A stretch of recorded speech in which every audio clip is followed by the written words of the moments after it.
let's move on to building safety. Thanks, just before the questions, I want to touch on a report in Insider Housing this week, which said that the regulator has expressed concerns about 60% of the plans coming through the gateway. So what does that actually say about, since Grenfell, still 60% of the planning applications gone in are deemed unsafe? So I haven't actually seen the article in Inside Housing. I will look at it, but it does indicate the scale of the challenge that we have here, and that we need to see the change in culture in the industry. While progress has been made, I'm afraid too often we're not yet approaching building residential buildings, particularly high-rise residential buildings, with the attention and care that is needed to ensure that they are. How do we influence industry to make them changes? Because that's really worrying. That's 7 years after Grenfell. So, as I say, I can't comment on the specific number in the that you've alleged to. I'm very happy to offer some reflections on the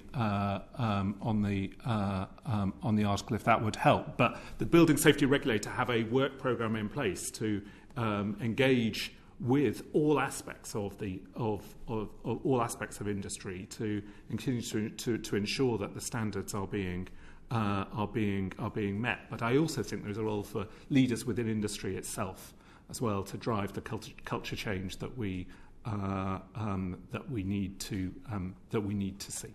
I think we should also say that if that report stands true, then it shows you that the gateway is actually. Indeed, on the positive, I suppose on a positive side, it might show that it would show that the gateway is biting and that change is happening as a result of implementing the model originally set out by Dame Judith Hackett. The culture's still got a long way to go. We go back to the question: how much money for building safety remediation is there in total? Where does it come from, and what is it being spent on? So. The top level answer to that is the taxpayer. So the Exchequer is committing £5.1 billion for building safety. That's the same number I think I used probably last year with the committee. That's £4.5 billion allocated for the Building Safety Fund, £600 million for ACM remediation. But we've also, over the past year, we're now close to reaching agreement with developers for their contribution as well. And developers will provide support through two mechanisms. First of all, it's the Building Safety Levy, which is expected to raise £3 billion over 10 years. We've been consulting on the detail of that. And secondly, a pledge from developers to remediate buildings that they have developed themselves over the past 30 years and to reimburse funds from the Building Safety Fund so that they can be recycled to other buildings to ensure that we can tackle the problem. We think that pledge is worth about... How many developers made that pledge?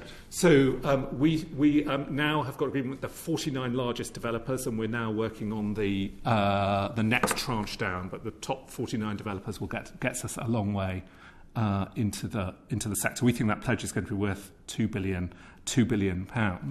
I want to be complete in my answer because it's a very important issue. I need to talk about the position of housing associations as well.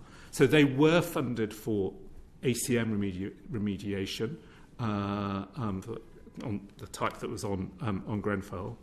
As I think you'll know, and this position has been consistent for a long time now, we are asking them to use their own resources to remediate other buildings with two exceptions. First of all, we're providing support to private sector leaseholders within a housing association development. And secondly, we will provide resources where the viability of that housing association is at risk. So that's the overall picture. In terms of delivery and the schemes that we have operating, I think there are sort of three schemes to highlight. First of all, ACM scheme, now very long-standing, 487 buildings, 95% of those have at least started remediation. 463 of the 487 have completed the remediation of the cladding there, so we're making good progress on that. The next tranche, sorry, a lot of facts and detail here, is the Building Safety Fund, which is looking at high-rise buildings over 18 metres for other types of cladding. The latest information is looking at the private sector. Got 1,034 private sector buildings have made a full BSF application. A smaller number of social sector buildings where there's private sector leaseholder, 176. We're now only getting a very small number of additional buildings that are coming through, which is quite interesting for the Building Safety Fund. We reopened that fund. And of all these buildings here, now 260 have started remediation and a further 83 have completed. So progress, but there's a further to do. These are complex projects. Then for the mid-rise scheme, just to complete the picture, the pilot for the mid-rise scheme opened on the 30th of November. That's looking at buildings in the 11 to 18 metre range. I mean, that was a really comprehensive answer, but let's get cut to the chase. How many buildings are currently unsafe? We are focusing our time and attention on buildings that are highest risk. So I think you need to include risk in assessing that, in answering that question, rather than just focusing on raw numbers. We know that in general, ACM is the greatest risk. There's a lot of evidence to suggest that, and I've outlined the very significant progress that has been made there. Where it relates to our other funds, what we tend to do is we prioritise those buildings that are still, that we think are highest risk, and that's what we'll be doing with the mid-rise scheme. So we're focusing our attention and our money in what will be a programme over many years on areas of greatest risk. But obviously, given what the numbers I said and the progress I said, this is a programme that will take many years to complete. So have you got a percentage of the proportion of buildings that have actually been identified as unsafe and been made safe since Grenfell? Have you got that number? I can't give you an individual number. We divide it into different cohorts based on risk. I've given you the numbers for ACM. For non-ACM buildings in high-rise buildings, as I said, we have identified about 1,000 in the private sector. We think there are a similar number in the social sector that will require some form of remediation or remedial work. I've given you the updated information on the Building Safety Fund, which is mainly about the private sector. We don't have perfect information on progress in the social sector, which is why I know it looked like I'm not answering your question. That's because we don't have that perfect information. Well, we are going to put, what we've decided to do is, as we are introducing the mid-rise scheme, is we are reviewing our data collection as a whole, recognise that this committee and others will be interested in that, and we've decided that we will put in place structured and transparent reporting with the social sector self-funded programmes. So the answer is why not, because they're self-funded and the responsibility is on the Housing Association. Many of whom, not all, but many of whom are taking this very seriously and are remediating their buildings on a risk basis, on a proportionate basis. But we will be gathering more information. We need to do so in a way that is proportionate and not bureaucratic. Okay. So what lessons from the administration of the Building Safety Fund will you be applying to the new fund, the buildings 11 to 18? What lessons have been learned and how do we make it better? A good question. I think that I'd say three things. The first is we're designing at the start for a sort of volume-based process. We'll see more buildings for the mid-rise scheme. We've asked Homes England to be our delivery partner on this, and the Greater London Authority have agreed with that. As you may know, GLA take the lead for our other funds within their area. The second thing is we are using the public accessible standard 9980 as the absolute basis of the fund. And we've started to make that transition for the Building Safety Fund. But the key point here, it sounds very technical, is that this is expert-led review of the fire risk appraisal of external walls, and it will allow proportionate mitigation. I think particularly for mid-rise buildings, the answer may not be full remediation of all the cladding. It may be smoke alarms or something else that is more appropriate, less disruptive, and ensures that that building has the layers of protection that's necessary to be safe. But that's an expert judgment that needs to take place. And the third thing is that we will also paying within the fund rather than separately for remedial work such as smoke alarms. So, just to finish, many people have shared concerns with us about how the Building Safety Act is working in practice, particularly in relation to identifying who is liable to pay for the remediation. And we've heard the horror stories on this committee. So what challenges with the waterfall approach at the department been experiencing, and how do we fix them?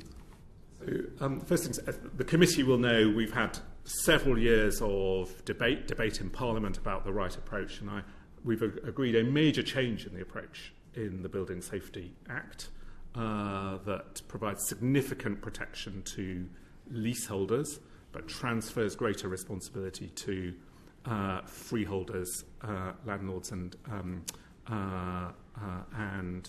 often developers as well. The leaseholder protections have only been in place since July. We are working intensively with freeholders and managing agents, I think, are really important in this, to make sure they understand and meet their responsibilities. The best are doing so and recognise that, but I think it is fair to say that not enough freeholders recognise the changed position and their responsibilities for fixing these buildings. Often money is available from the Building Safety Fund or the mid-rise scheme for much of the costs, but they do have new liabilities here that they need and new responsibilities that they need to meet. How do we make sure the department is actually listening to the people who are caught up in this? How do we make sure that their voices get heard? What we're doing is we've established a unit that is helping us drive and use the powers that we have established in the Act. So we have we've applied for a remediation contribution order. So we are ourselves using the powers in the Act and hoping to build understanding so other people as well can use the powers in the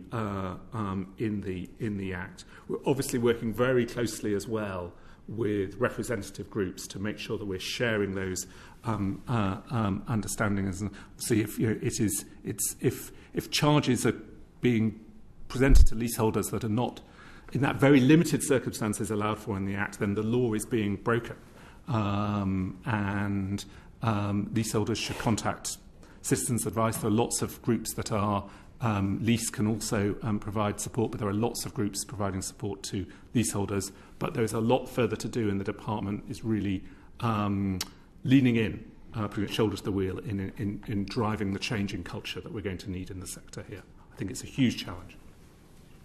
Thanks, Chair.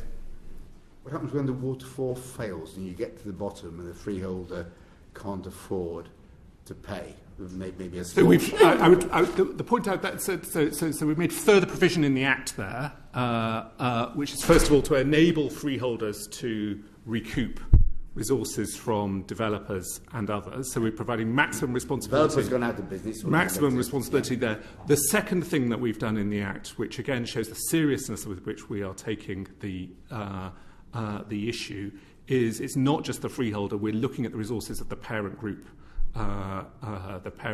As well, to really make sure that leaseholders have every single protection in place. You'll then, we hope, into a vanishingly small